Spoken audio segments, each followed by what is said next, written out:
जय हिंद दोस्तों। आज हम पढ़ने वाले हैं हिंदी साहित्य का इतिहास। और हिंदी साहित्य का इतिहास जो हमारा पेपर है एमए प्रथम सेमेस्टर, जिस पेपर का नाम है आदिकाल से रीतकाल, जो कि ये जो पूरा मसौदा लिया गया है डॉक्टर राम मनोहर लोहिया अवध विश्वविद्यालय से। तो आज हम पढ़ने के लिए तैयार हैं। आप भी कॉपी कलम लेकर के तैयार हो जाइए। तो पहले हम समझ लेते हैं कि हिंदी का जो विकास हुआ है कैसे हुआ है। तो आप ऊपर देख लीजिए, हमने लिखा भी है कि हिंदी का विकास हुआ कैसे है। हिंदी जो है, हिंदी का विकास होने के लिए सर्वप्रथम संस्कृत भाषा हुआ करती थी। संस्कृत से पाली भाषा, पाली से जो अपभ्रंश हुई, अपभ्रंश के बाद अवहट्ट हुई, अवहट्ट के बाद मगधी, खड़ी बोली, और खड़ी बोली के बाद हमारे हिंदी का विकास हुआ। अब हम समझ लेते हैं साहित्य का अर्थ क्या होता है। साधन हित, जो साहित्य होता है, साहित्य के हित में होता है। हमने एक साहित्य वर्ड लिखे हैं, साहित्यस्य भाव सहिता। जो साहित्य का भाव रखते हैं उसे साहित्य कहते हैं। अब दूसरी बात समझते हैं इतिहास। इतिहास किसे कहते हैं, इस शब्द को आप जान लीजिए, बहुत ही इम्पोर्टेंट शब्द है। इतिहास कहते किसे हैं। इत माने होना है समाप्त, हास माने होता है निश्चित, हा माने निश्चित होता है, अस माने होना। जो निश्चित रूप से समाप्त हो चुका है उसको क्या कहा जाता है, इतिहास कहा जाता है। अगर कोई इतिहास का बच्चा है कक्षा 7, 8, 6 का, और उसे पूछा जाए कि भैया इतिहास किसे कहते हैं, तो उसका अर्थ होना चाहिए कि इति माने होता है समाप्त है, हा माने होता है निश्चित रूप से, अस माने होना। जो समाप्त रूप से समाप्त हो गया है, खत्म हो गया है, जो निश्चित रूप से खत्म हो गया है, उसको इतिहास कहा जाता है। तो 3 वर्ड हमारे कंप्लीट हो गए, हिंदी, साहित्य, इतिहास।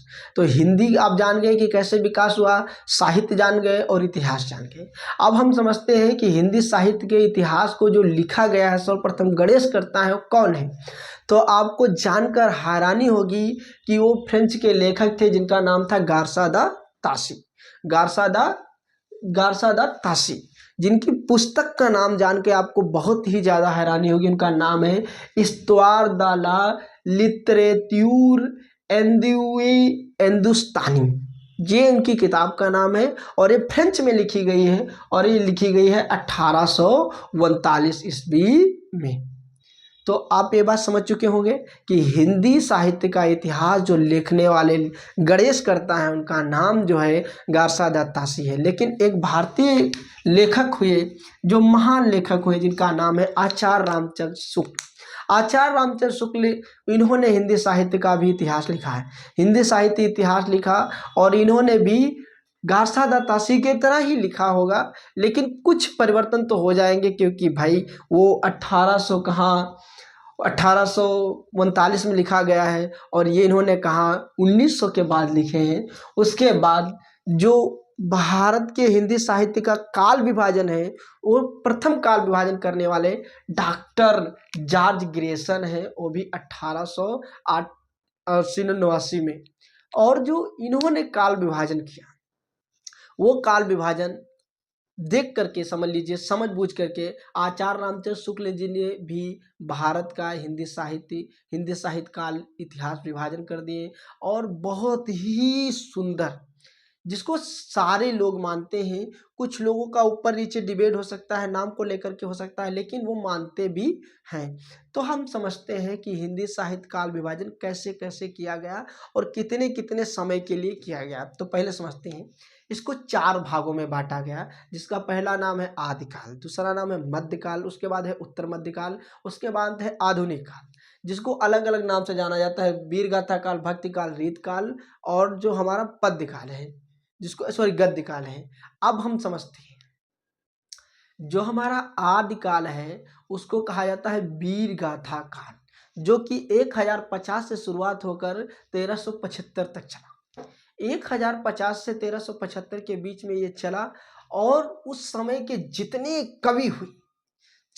कवि हुए उन्होंने वीर की बातें की, क्योंकि उस समय के जो समाज का परिवेश था, वहाँ का वातावरण था, वो था लड़ाई मारपीट का।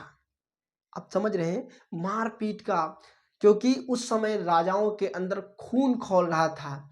रानियों के चूड़ियों की खनकार थी, तलवार की डंकार थी। वही आल्हा वाला भाव, डोला धर दे बीच समर में, जो जीते वो ले उठाए। तर तर तर गोली बरसे तोपन हाथ धरा ना जाए। कहने का अर्थ जो भाव थे वो एकदम भरे हुए थे, वीर से भरे हुए भाव थे। और ये जो भाव थे वो आदिकाल के अंतर्गत आते हैं 1050 से लेकर के 1375 के बीच। उसके बाद हमारा जो काल शुरू हुआ उसको कहा जाता है भक्ति काल, जिसको मध्यकाल कहा जाता है, पूर्व मध्यकाल कहा जाता है। तो पूर्व मध्यकाल जो है वो आया भक्ति काल। और इस भक्ति काल में लगभग जब घर में खून खराबा बहुत हो जाता है तो लोगों के अंदर मन में विचार आते हैं कि चलो भक्ति कर लें। और उन्हीं भक्ति कालों में जो हमारे महान महान कवि हुए उनका नाम आप भी जानते हैं, गोस्वामी तुलसीदास, सूरदास, कबीरदास, रसखान, ऐसे महान महान कवि हुए। और उन्होंने अच्छी अच्छी काव्यों को लिखा, जैसे महाकाव्य रामचरितमानस लिखा गया। और ये सब लिखने वाले गोस्वामी तुलसीदास, और ये जो समय था वो भक्ति काल समय था, और वो था 1375 से 1700 के बीच का समय। 1375 से 1700 के बीच का जो समय था उस समय को कहा जाता है पूर्व मध्यकाल। उसके बाद आया उत्तर मध्यकाल, और उत्तर मध्यकाल जो हमारा है वो 1700 ईस्वी से लेकर के 1900 ईस्वी तक है। 1700 ईस्वी से लेकर के 1900 ईस्वी के बीच के काल को कहा जाता है, जो कि हमारा होता है उत्तर मध्यकाल, जिसको रीत काल भी कहते हैं। रीत काल में कवियों के अंदर दो प्रकार के कवि हुए, कोई रीत मुक्त कवि हुआ, कोई रीत बद्ध कवि हुआ। ये सब पढ़ेंगे और जोर शोर से पढ़ेंगे, क्योंकि ये हमारे टॉपिक में भी है, क्योंकि हम पढ़ने वाले हैं आदिकाल से रीत काल। और ये जो पेपर है वो एमए वालों का है, लेकिन किसी भी सेमेस्टर का बच्चा बैठ सकता है इस क्लास में, क्योंकि एमए, बीए कक्षा 10 के लिए, 12 के लिए, 8 नवल के लिए, तो सबके लिए अच्छा है और कंपटीशन के लिए भी जरूरी है। उसके बाद हमारा आया आधुनिक काल। आधुनिक काल जिसको गद्य काल कहा जाता है। अब लोगों के अंदर पद्य पढ़ते गद्य भी बनने लगे। और इस गद्य में जो हुआ 1900 से लेकर अब तक, अब यहाँ पर गद्य और पद्य दोनों भर भर के लिखे जाने लगे। लोग कवि भी हो चुके थे और लेखक भी हो चुके थे।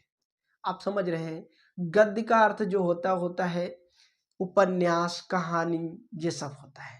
पद्य का अर्थ होता है महाकाव्य। इसको हम समझ ही लेते हैं, इसलिए मैंने लिखा भी है यहाँ पे। हिंदी साहित्य के रूप क्या बने? हिंदी साहित्य के रूप क्या बने, पहले हम समझ लेते हैं। हिंदी काल विभाजन के सर्वप्रथम गणेशकर्ता जो हैं उनका नाम है, ये आपके सामने लिखा हुआ है, डॉक्टर जॉर्ज ग्रेसन।